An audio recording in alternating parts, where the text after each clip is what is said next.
गूंगा लेखिका शिवानी। शिवानी जी का जन्म 17 अक्टूबर 1923 को विजयादशमी के दिन राजकोट में हुआ था। इनकी शिक्षा दीक्षा शांति निकेतन में हुई। 60 और 70 के दशक में इनकी कहानियां खूब प्रसिद्ध हुईं।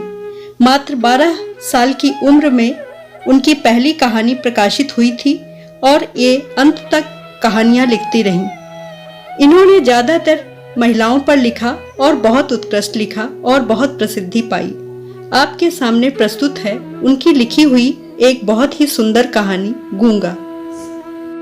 सर्जन पंड्या को दूर से देखने पर लगता कोई अंग्रेज चला आ रहा है। सुर्ख गालों पर सुख, संतोष और स्वास्थ्य की चमक थी। उनके हाथ में कुछ ऐसा यश था कि उनकी प्रतिभा का स्पर्श पाते ही मुरझाए मरीज भी चंगे होकर बैठ जाते। उनकी फीस भी उनके व्यक्तित्व की ही भांति रोबीली थी। ऐसा वैसा व्यक्ति तो उनकी फीस सुनकर ही पीला पड़ जाता, पर रोगी के पीले चेहरे से भी उनकी आंखों में करुणा नहीं उभरती। कभी कभी वे अपनी विकट फीस में थोड़ा सा अंतर भी कर देते थे, बशर्ते मरीजा सुंदरी हो या मरीज किसी मौलिक बीमारी का नमूना हो। पर असंख्य रोगियों को जीवन दान देने वाला यह अनोखा मसीहा अपनी पत्नी का इलाज नहीं कर सका था। एक ही पुत्री को जन्म देकर उसकी पत्नी सौर में ही पगला गई थी और सर्जन उसे ठीक नहीं कर पाए थे। 16 वर्ष से वह आगरा के पागल खाने में पड़ी थी।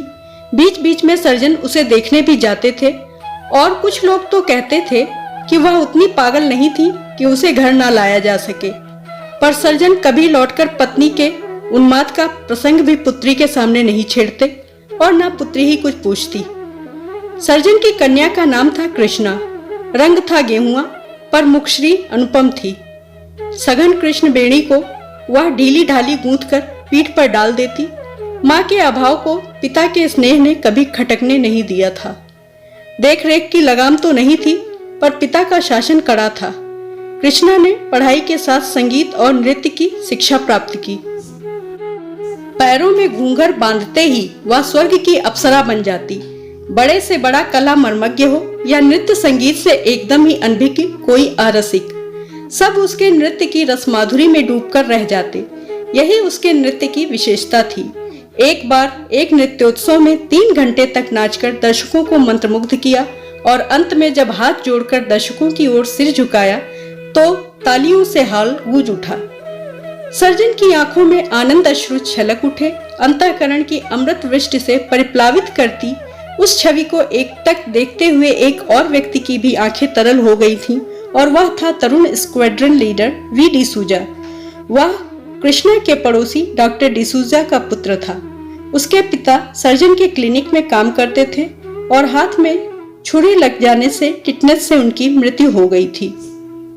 पिता की मृत्यु के बाद मातृहीन डिसूजा सर्जन के साथ ही छुट्टियां बिताता।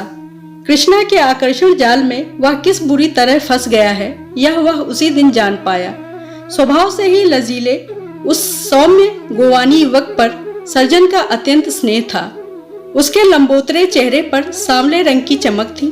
पतली मूछों के नीचे उसके पतले ओठों पर सदा संयम की चाबी लगी रहती। वह बड़े नम्र स्वर में बोलता और बड़े ही सलीके से कपड़े पहनता। उसके जूते ऐसे चमकते कि चाहे कोई अपना मुंह देख ले। सर्जन उसके जूतों की इसी चमक पर फिदा थे। शाबाश बेटे, तुम्हारे जूतों की चमक देखकर हमारी तबीयत खुश हो जाती है। जो शख्स अपने जूते चमका कर रखता है उसका दिल भी हमेशा चमकता रहता है। पता नहीं सर्जन का कथन किस अंश तक सच था, पर डिसूजा का दिल सचमुच ही एकदम साफ था। वह जितना कृष्णा से बचकर निकलता वह उसे उतना ही घेर लेती। इसी बीच सर्जन को अपने निसंतान बूढ़े चाचा की क्रिया निपटाने पहाड़ जाना पड़ा। कुछ ही दिन पूर्व उसके चाचा का अनुनय भरा पत्र आया था। मैं मरणासन्न हूँ। मेरी मृत्यु के बाद जैसे भी हो मुझे पीपल पानी कर जाना, नहीं तो मेरी आत्मा भटकती रहेगी। सर्जन प्रगतिशील विचारों के होकर भी घोर सनातनी थे। अपने राजप्रसाद में गुसल खाने में लघुशंका से निवृत्त होने भी जाते तो जनेऊ कान पर चढ़ा होता। चाचा की आत्मा को तो उन्होंने भटकने से बचा लिया, पर पुत्री की आत्मा भटक गई। 13वीं कर लौटे तो चित्त प्रसन्न था। आत्मीय स्वजनों ने उनकी पुत्री के लिए एक हीरे सा टुकड़ा वर ढूंढ दिया था। कृष्णा उन्हें लेने एयरपोर्ट पर आई थी। नम्रमुखी कन्या उन्हें कुछ पीली सी लगी। पापा, मेरे लिए पहाड़ की मिठाई बाल सिंघौड़ी लाए या नहीं? बच्ची की तरह मचलकर उसने पूछा। लाया क्यों नहीं, और भी एक चीज लाया हूँ अपनी दुलारी बेटी के लिए, जानती हो क्या? सर्जन ने मुस्कुरा कर कहा। क्या पापा? एक सुंदर सा वर, जिसे ढूंढने ही शायद भगवान ने मुझे पहाड़ पर भेजा था। सर्जन ने कनखियों से बेटी की ओर देखा और ममता से उनका गला भर आया। थोड़े ही दिनों में उनकी बेटी पराई हो जाएगी। कृष्णा का चेहरा आश्चर्यजनक रूप से सफेद लग रहा था। वह पहले गुमसुम हो गई, फिर अचानक दृढ़ स्वर में बोली, आपको मेरे लिए वर नहीं ढूंढना होगा, मैंने वर ढूंढ लिया है। सर्जन दंग रह गए। कहती क्या है लड़की? कहां से वर ढूंढ लिया? यहाँ तो अपने समाज का एक परिवार भी नहीं था। क्या बात कर रही है पगली, कैसा वर? उन्होंने स्वर को करुण बनाकर पूछा। हाँ पापा, मैं विक्की से ही ब्याह करूंगी। सामान्य सी किशोरी के कंठ की दृढ़ता में कहीं भी नम्रता की मिठास नहीं थी। सर्जन क्रोध से कांपते चुपचाप अपनी मूछें नोचने लगे। सामान्य सा पायलट डिसूजा, उस पर भी ईसाई, और कहां कुमाऊं के महापंडितों के खानदान की पुत्री कृष्णा। कार घर पहुंची तो डिसूजा को बुलाने आदमी भेजा। पता लगा डिसूजा मद्रास चला गया है। शासन की लक्ष्मण रेखा में पुत्री को बांधकर सर्जन निश्चिंत हो गए। बिना उनसे पूछे अब वह गुसल खाने भी नहीं जा सकती थी। सर्जन को इसी बीच जयपुर की मेडिकल सेमिनार में अध्यक्षता करने जाना पड़ा। कांतम्मा को कड़ी हिदायतें देकर वे 2 और बूढ़ी नौकरानियां तैनात कर गए, किंतु 3 जोड़ी बूढ़ी आंखों को धोखा देने के लिए कृष्णा की एक ही जोड़ी जवान आंख काफी थी। डिसूजा खबर पाते ही छुट्टी लेकर आ गया और दोनों फिर लुक छिपकर मिलने लगे। पापा के आने में केवल 8 दिन है विकी, तुम्हें 5 दिन बाद लंबी ट्रेनिंग के लिए फ्रांस जाना है। क्यों ना हम सेंट पॉल के बूढ़े पादरी की खुशामद कर शादी कर लें? पापा फिर कर ही क्या लेंगे? एक शाम दोनों जंगल में खो गए, बच्चों की भांति एक दूसरे का हाथ कसकर पकड़े। सेंट पॉल से लौटे तीसरे दिन डिसूजा चला गया। सर्जन लौटे 2.5-3 माह तक मरीजों में फंसे रहे। एक दिन लेटे लेटे वे अखबार पढ़ रहे थे कि पहले ही पृष्ठ पर तरुण भारतीय पायलट की मृत्यु की खबर देखकर चौंक गए। डिसूजा की मृत्यु हो गई थी। वे मन ही मन ईश्वर को लाख लाख धन्यवाद दे रहे थे कि एक चीख सुनकर चौंक पड़े। कृष्णा उनके पीछे खड़ी थी, उसका रोना और कोई ना सुन ले, यह सोचकर सर्जन ने चट से उसे उसके कमरे में धकेलकर अंदर से चिटकिनी चढ़ा दी। पर कृष्णा सिसकती रही। क्या तूफान मचा रखा है तुमने? कोई नादान बच्ची तो नहीं हो? तुम्हें पता होना चाहिए कि तुम्हारी शादी तय हो चुकी है। बाल बिखराए ही कृष्णा तड़प कर उठ बैठी। मेरी शादी हो चुकी थी पापा। क्या बकती है? सर्जन ने तिलमिलाकर बेटी की ओर चांटा साधा, फिर बड़ी चेष्टा से बिना मारे ही हाथ खींच लिया। हाँ पापा, 3 माह पहले सेंट पॉल के पादरी ने हमारी शादी करवाई थी। विकी मेरा पति था। उसके होंठ कांपने लगे। चुप कर, तुम अभी नाबालिग हो, शादी हो ही कैसे सकती थी? गुस्से से पैर पटककर सर्जन धड़धड़ाते हुए पादरी के पास गए। ना जाने कितने के चेक से उसका मुंह बंद किया।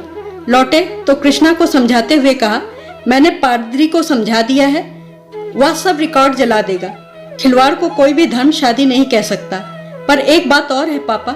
सिर झुकाकर कृष्णा जमीन में गिर गई। क्या? चीख कर ही पूछा था सर्जन ने। मैं मां बनने वाली हूँ। दोनों हाथों से मुंह ढांपकर वह सिसक उठी। नियति से जूझकर सर्जन अब धराशायी थे। रात भर वे पिंजरे में बंद शेर की तरह चक्कर लगाते रहे।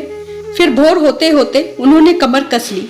दूसरे दिन वे पुत्री को लेकर यह कहकर चले गए कि सगाई की रस्म पूरी करने वे पहाड़ जा रहे हैं।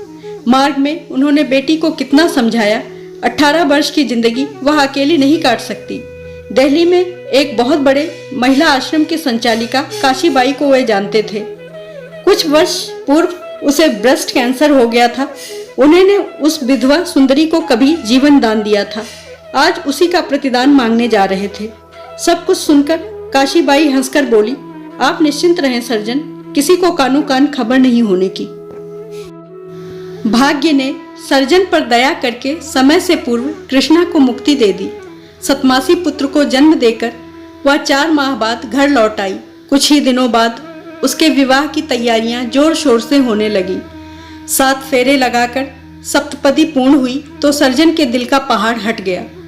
काशीबाई पर उन्हें पूरा भरोसा था और किसी को कानो कान कुछ खटका भी नहीं हुआ था। धीरे धीरे समय बीतता गया। विवाह को अब 6 वर्ष पूरे हो गए थे। कृष्णा के एक 5 वर्ष का पुत्र भी था, किंतु अभी भी उसके सौंदर्य में वही अल्हड़ सा भोलापन था। वह नृत्य का निरंतर अभ्यास करती थी। उसके ओडिसी और भरतनाट्यम की ख्याति राजधानी तक पहुंची और महारानी के स्वागत समारोह में उसे आग्रह पूर्वक आमंत्रित किया गया। वह अपने पति और पुत्र के साथ ही आई थी, क्योंकि ठीक 7वें दिन उसके पति को वाशिंगटन दूतावास में सेक्रेटरी के पद का भार ग्रहण करने पहुंचना था। दुर्भाग्य से ठीक नृत्य समारोह के दिन ही राजीव को तेज ज्वर हो आया। इकलौता जिद्दी लाडला माँ के गले में अपनी ज्वराक्रांत तपती बाहें डालकर झूल गया। नहीं मम्मी, तुम यहीं रहो। बड़ी कठिनता से एक इलेक्ट्रिकल ट्रेन और चॉकलेट का उत्कोच देकर कृष्णा को छुट्टी मिली। उस दिन के नृत्य प्रदर्शन ने उसके गले में कीर्ति की जयमाला डाल दी। स्वयं महारानी एलिजाबेथ ने उसके दोनों हाथ पकड़कर उसे बधाई दी। प्रशंसा और तालियों के नशे में झूमती वह पति के साथ कार से लौट रही थी कि सर्र से महिला आश्रम के पास से कार गुजर गई।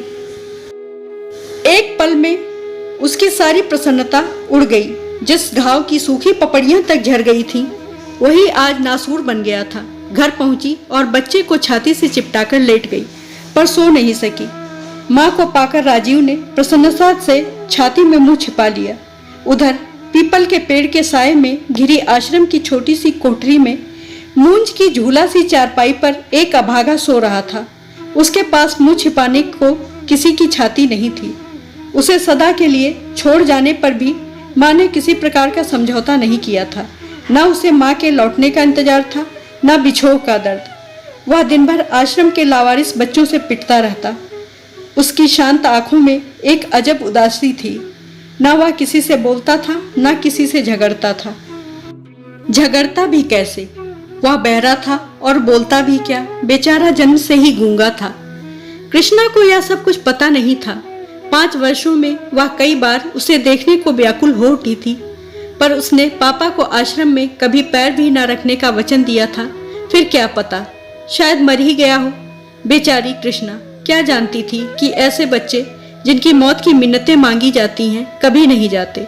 जाते हैं वे जिनकी जिंदगी की भीख के लिए दामन फैलाए जाते हैं। सोमवार को उसे विदेश जाना था। बच्चे का बुखार उतर गया था और वह अपनी रेल से खेल रहा था। पति कहीं गए थे। कृष्णा ने अपनी कार निकाली और उसी दुकान पर पहुंची जहां से खिलौने की रेल खरीदी थी। ठीक वैसी ही रेल खरीदी, एक बड़ा सा भालू लिया और कई चॉकलेटों से बैग भरकर आश्रम की ओर चल पड़ी। थोड़ी दूरी पर कार पार्क कर उतरी तो कलेजा धड़कने लगा। क्या पता काशीबाई की बदली हो गई हो। साहस कर भीतर गई तो काशीबाई गेट पर ही मिल गई। ओह तुम, वाह, आओ आओ, दफ्तर में ही बैठे। हाथ पकड़कर उसे भीतर ले गई। कहो, आज बहुत दिनों में याद किया। स्वर का तीखा व्यंग कृष्णा के हृदय के घाव पर नमक छिड़क गया।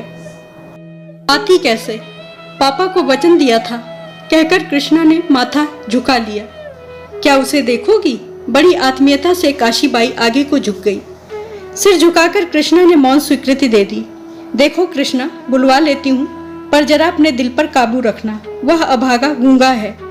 ये नौकरानियां बहुत दुष्ट हैं। जरा सी भी सुबह होगा तो ब्लैकमेल करना भी जानती हैं।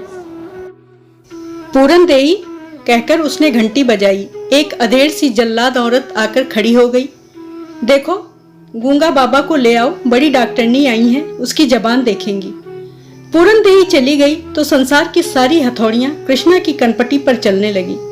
रुमाल निकालकर वह पसीना पोंछ रही थी कि चल चल कहती हुई खच्चर की तरह हाँकती पूरन देई गूंगे को ले आई। वह शायद किसी की मंगनी की कमीज पहने था, जिसकी बाहें उसके हाथों से बहुत नीचे लटक रही थीं। या शायद कमीज की लंबाई महज इसलिए बढ़ा दी गई थी कि जीर्ण निक्कर ने नीचे के अंगों की लाज ढांकने से एकदम ही इनकार कर दिया था। तैयार क्यों नहीं किया इसे?